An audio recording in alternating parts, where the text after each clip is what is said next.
we were just placed on unpaid leave. No leave, no insurance benefits, no, just nothing.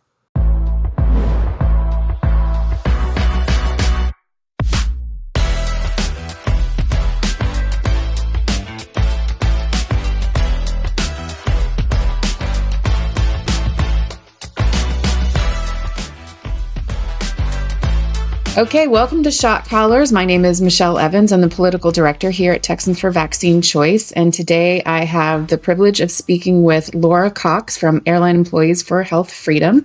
Welcome, Laura. Good morning. Thank you for having me here. Of course. Now, people may recognize her face. Laura was a speaker at our Freedom Fight in 2023 in late January in front of at the Texas Capitol, where she talked about her organization and the history of her fight. And I just want to give you an opportunity, Laura, to kind of give us some background, like take us back to 2020, 2021, where you were and how you got into the vaccine choice movement. To get into the vaccine choice movement in the beginning, which I've been following Texans for Vaccine Choice for a very long time, since your inception, I had a family member that was affected, and we went through the process. Unfortunately, we're able to recover their health. But it's a long journey, and you get gaslighted a lot by doctors along the way. And I had to find what I call thinking doctors. Yeah. Yep. You know what I mean? But in early 2021, our CEO of United Airlines, Scott Kirby, started talking about wanting to impose a vaccine mandate. And then our unions agreed to take money. The pilots union in particular agreed to take money for getting the vaccine. They came to an agreement. That was in late May of 2021. August 6th of 2021, Scott Kirby announced the vaccine mandate. We were all scrambling. We were in shock. We were trying to figure out what to do.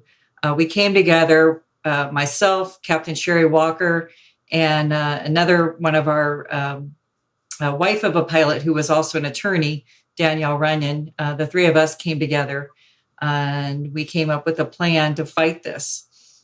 We found attorneys, reputable attorneys, and filed suit September 21st, 2021.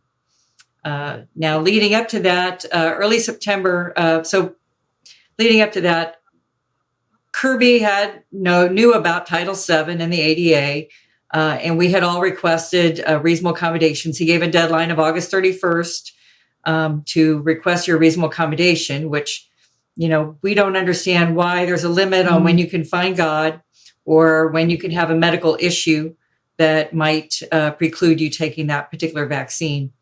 But that was the deadline. And then on September 9th, I believe it was, he announced that the reasonable accommodation would be indefinite, unpaid leave without any benefits or access to benefits, access to retirement funds or anything, because they were going to keep you on as an active employee. Many people panicked. Some acquiesced and got the shot. When we filed suit September 21st, shortly after that, they changed the rules. They classified us as some of us above the wing or customer facing, which means we worked on the planes, pilots and flight attendants. Others were classified as below the wing, the rampers, the gate agents, dispatchers, mechanics, even some management people. And they changed the rules for them into a masking and testing program. Now, everybody thinks mask, the cloth mask. No. N95 respirator, often for shifts that could go as long as 12 hours, and they weren't allowed to take them off. They weren't allowed to have breaks. They had to procure them themselves. They weren't allowed to eat in the break rooms. They had to go eat elsewhere, away from the other employee groups, because they would have to remove their mask to take a bite and then put the mask back on. It was meant to be punitive and coercive. They also had to test twice a week. Even if they were on an extended vacation, they still had to test twice a week and turn in the results. Yeah. So it was pretty coercive. For those of us, I'm a pilot, and the flight attendants who were, and there were a few others that were placed on unpaid leave because United couldn't move them into non-customer facing positions. We were just placed on unpaid leave. No leave, no insurance benefits, no, Yeah. just nothing. No travel benefits.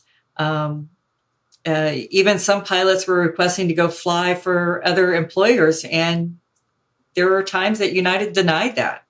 United claims in the court filings that they gave us opportunities for other jobs. Well, when I looked at the link that they gave us, the only jobs that were available in Houston, where I live, were working on the ramp. Well, at the time, I'm a 60-year-old woman. I'm not going to go throw 70-pound bags Yeah. on the ramp. It's just not something that's going to happen. So it just wasn't. It just wasn't. How do I want to put it? Right. It wasn't realistic, Right. and it wasn't reasonable. We were willing to do masking and testing, actual masks, the cloth mask, and testing. And even during one of the preliminary injunction hearings, the current then system chief pilot was asked, would you rather fly with a pilot in the cockpit who took the vaccine 6 months ago or was tested yesterday? And he said that he'd rather fly with somebody that was tested yesterday. Yeah. And so we're coming up on almost 3 years. You said September 21st of 2021. Yeah. So almost 3 years into this lawsuit and into this, this movement amongst airline employees. How has your life changed, and how have things shifted for others in your industry? Well, just to follow up a little bit, our preliminary injunction was denied initially. We went to the Fifth Circuit on appeal. They reversed it on the basis that we had suffered irreparable harm. And shortly after that, Scott Kirby did call us back to work in late March of 2022. So we've been back, those of us on unpaid leave, been back to work. And shortly after that, there were other government rulings that eliminated the mask mandates and so on and so forth. So things at work have been somewhat normal. I'm back, I'm flying, I fly international, don't have any issues whatsoever.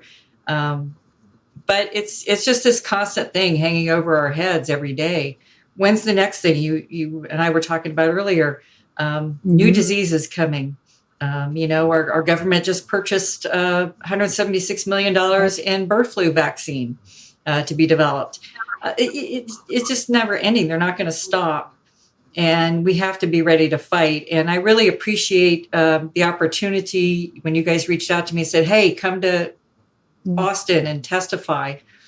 And we were able to finally, ultimately get the laws passed in Texas where they can't mandate the COVID vaccine. But what about the next one and the one after that and the one after that?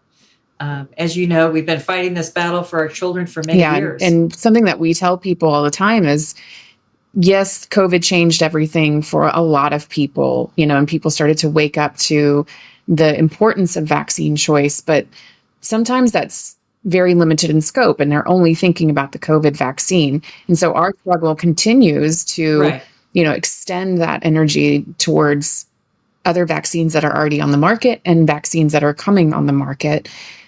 Because if it's wrong for the COVID vaccine, it's wrong for any vaccine, because our deeply held beliefs exist not just in that short time period or exclusive to that disease or vaccine. It's for all of them. Yeah. And, I've worked for United for over 3 decades. And I never really felt like, I needed to talk about my faith at work or my medical autonomy or anything at work. I went to work and I did my job. And it was this mandate that brought it out, where we all had to start talking about it and start letting people know, no, wait a minute, I have a reason of faith, or I have a medical reason that precludes me from taking this vaccine. And our CEO actually threatened us, saying, you better be careful and not decide you're all of a sudden really religious. And I'm paraphrasing. Yeah. And, if you like your job, you better be really careful. It was very threatening. And so many of our people were so afraid. And I think Judge Ho in the Fifth Circuit, talking about our case, he talked a lot about how wrong it is to have to choose between your faith Yeah. and your job. Now we did recently, after almost 3 years, receive a partial class certification for our group. The Judge Pittman in the Northern District of Texas ruled that we have a class certification for those who requested a religious accommodation and were placed on unpaid leave. So it's, we're not happy that some of the other groups within our organization were left out. We have people that were terminated because the reasonable accommodation process United made it so difficult. You had to access a computer. You would ask questions. Nobody would answer. You had to ask them on the computer. Nobody would answer. You could be away from your computer for a couple of days and on days off, and the company would send you an email that said, give us this information about your reasonable accommodation in 3 days. And if you didn't reply in 3 days, they just closed your reasonable accommodation and refused to reopen it when you later saw that email. So we had people that were that still refused to take the vaccine and were terminated. And it's just not fair. It just wasn't reasonable. So expand a little bit about Judge Pittman's recent decision and what that means for that particular segment of litigants. Well, it means that this is the first time a class certification of this type has occurred in a Title VII case. So we're breaking new ground here. Both us and United have appealed it. Of course, United doesn't want any class.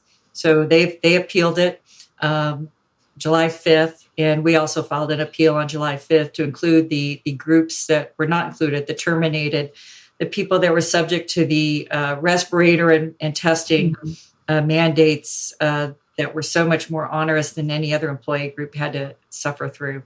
And so we're trying to get all these people. There were people that retired under duress because they were told if they went on unpaid leave, and then for pilots, we have to retire at age 65. If they went on unpaid leave and they turned 65 before United called us back, you would lose all of your retirement benefits.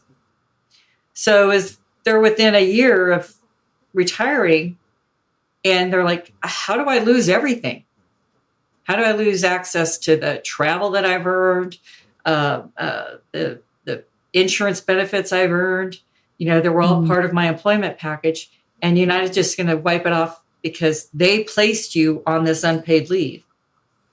Yeah, United placed so some people did retire under duress, taking a far less reduced retirement benefits because they went early. And so we're trying to get all of those people that requested either a religious or a medical accommodation under the Americans with Disabilities Act. And so how many in total initially filed suit, and how many have now been given that class status? Well, the numbers, we know of approximately just under 2,000 that came in and contacted us. United says about 5,000 people initially requested reasonable accommodations, and that somewhere between we know of 1,000 that were placed on unpaid leave. United says maybe up to 2,000 placed on unpaid leave, and we know of about another 1,000 that had masking and testing, the respirator and testing requirements. And while they continued to work, they were constantly harassed and bullied because now they're wearing the scarlet letter, the N95 respirator, when everybody else is just wearing a cloth or paper. And mask. we have that now in Texas with medical or healthcare employees. If they deny the flu vaccine, they can, and even the COVID vaccine, they can be told that they have to wear a mask, and that pretty much outs you. Yeah. All the time. I mean, okay, if you're sick, of course you shouldn't be at work if you're sick. But sometimes you have to go out, or maybe you don't feel that bad, but you're feeling a little under the weather, and you're like, well, I can still go work. Maybe then I could understand it, because that would prevent you to some extent. Of course, the those paper masks are like a chain link fence with the virus, as we all know. The memes that were going around at the time when they first started forcing the mask on us, the chain link fence. Oh, yes, this chain link fence is going to stop this little tiny thing. And so now, what is the path forward? I've seen some estimates when the ruling came out about the class status, that this could open up United Airlines to be liable for up to $1 billion in punitive damages and other damages. Yeah.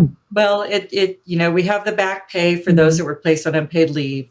And we had a temporary restraining order for the first 6 or 7 weeks that United still had to pay us, even though they wouldn't let us work. So it was really about 4.5 months for most of actual unpaid leave. Yeah. So you add that up, and then if you go with the EEOC general guidelines on punitive damages of $300,000, and add all that up amongst all the people, yes, it approaches $1 billion. It could approach that. And, this could have all been avoided. And the money spent on litigation could have all been avoided. United spending money on litigation. They hired an outside firm, an army of attorneys that specialize in labor litigation. And, of course, now we also have our attorneys, Sherjoff in Washington, D.C., that specializes in constitutional issues like Title VII and the ADA. Within Texas, we have Sullivan Law, who represents us here in Texas as well. So these people specialize in the constitutional aspects of law.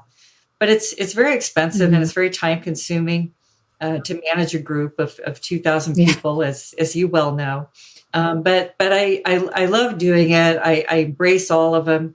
I feel like they're my family now. I truly do. We're kindred spirits, and we often pray together. And so how has it been for you personally? And you said that you're back at work. I assume you're working at United still? Yes. How has it been with your colleagues, with your peers, your family members? Have you had positive responses from most people? Were you shunned? Yes.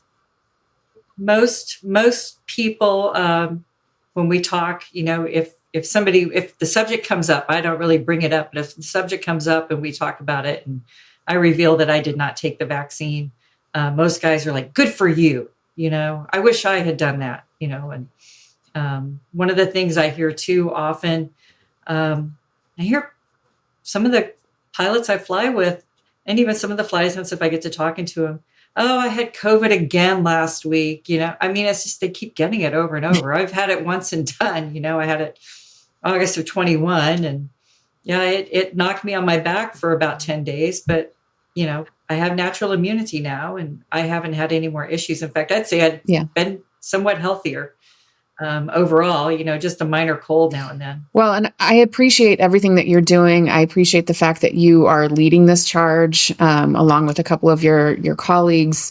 I think what you're doing is extremely important, not just for your industry, but just nationwide, to know that people have taken a stand and they're not backing down. I think that there were some recent rulings in other cases similar to yours, but it was just a single person.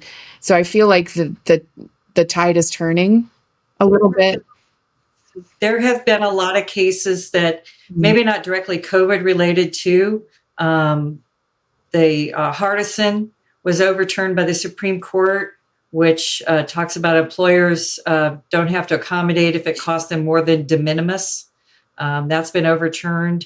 Another one, Muldrow versus St. Louis, involved a policewoman who was moved involuntarily to another department just because the new police chief wanted somebody else in the department. And she faced a loss of status, a loss of responsibility, lost wages, and other benefits. And the Supreme Court actually ruled that what they did, that adverse effect, was illegal, which is not very different than what United did by moving our gate agents into another job where they lost seniority. They lost the ability to bid their schedules that they had normally bid. They were placed in cubicles to FaceTime with customers while they still had to wear an N95 respirator, during that whole time. So there's been a lot of other kind of sideline rulings that regarding Title VII, regarding our civil rights, that are very favorable to our case. And we pray that the Fifth Circuit hears our appeal. Texans for Vaccine Choice, obviously, we fully support you. We're praying for you as well, and everyone that's involved in your case. What would be your message to somebody who was like you in 2021, or like your colleagues who, I mean, not necessarily you. You said you've been with Texans for Vaccine Choice since the beginning, but other people who weren't really outwardly opposed to mandates or questioning vaccines, but then became embroiled in this whole saga. What would be your message to people like that who maybe are facing this?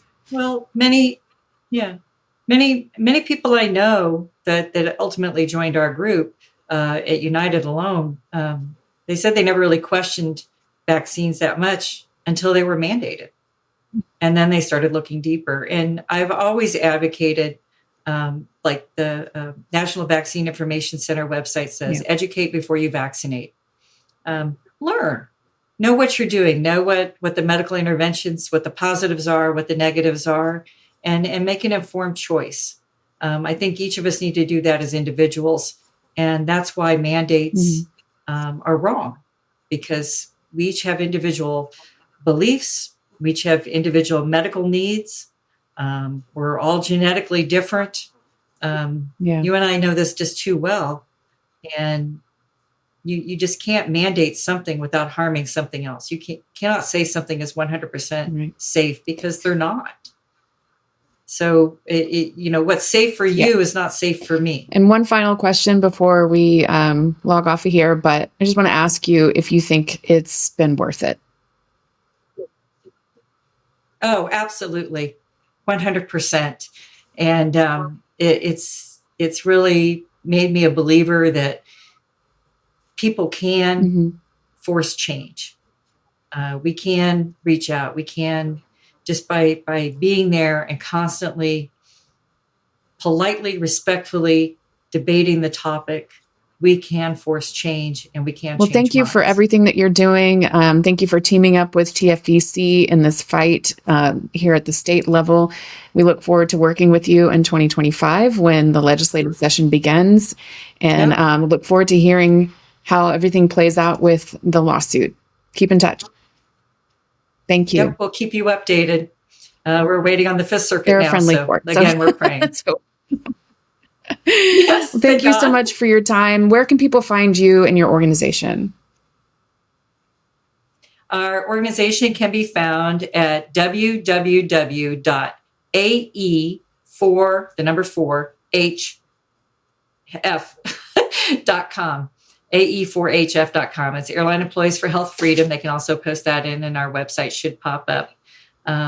And we have a contributions link on that page that if anyone would like to contribute to our legal fight, we are a 501c4, which is a nonprofit, but we're not tax deductible. But every penny we receive goes directly to the attorneys to fight our cause. For our website, our communications platforms, everything, we have volunteers that are paying for that.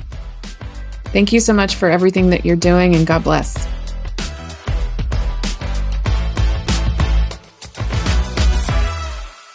Thank you for listening to the Shot Callers podcast. Please, if you found value in this content, rate us and share the podcast with a friend. It's a great way to get the message out and to empower everyone to make informed decisions. Until next time, never forget, we are the Shot Callers.